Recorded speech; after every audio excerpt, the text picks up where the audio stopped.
This is Tim Bryce with my column entitled Honest Debate, or the Lack Thereof. Like any other red-blooded American male on a Sunday afternoon, I like to exercise my right to surf the television channels using my remote control from the comfort of my easy chair.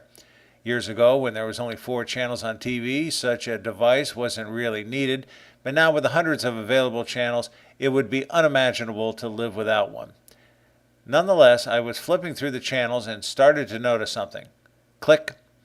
A show describing the men and women serving in our military. The show highlights their spirit of teamwork and a sacrifice for the betterment of all. Click.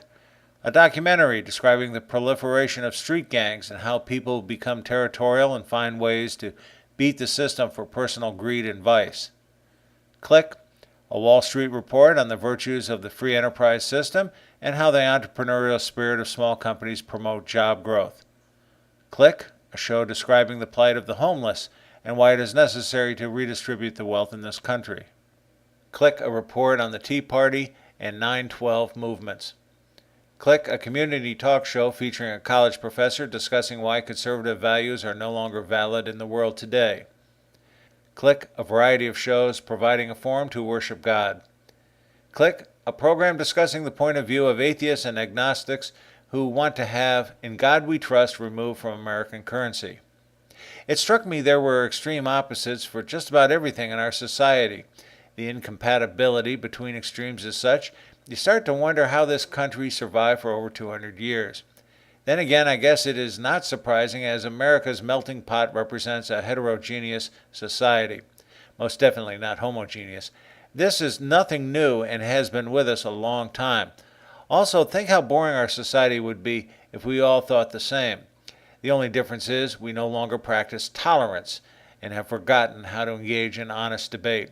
For example, on the internet, rarely is there any respect for other opinions and beliefs. Instead, people are inclined to viciously attack others and slander their character, a sort of attack mode of operating. I guess this is the price we must pay for becoming a technology-based society.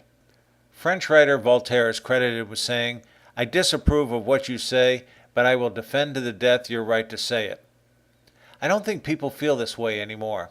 Instead of talking through a problem or issue, as all of the great civilizations have done before us, we have to suffer through spin and attack. Plain and simply, we no longer know how to practice the art of honest discourse, which I interpret as a sign of deterioration of our culture.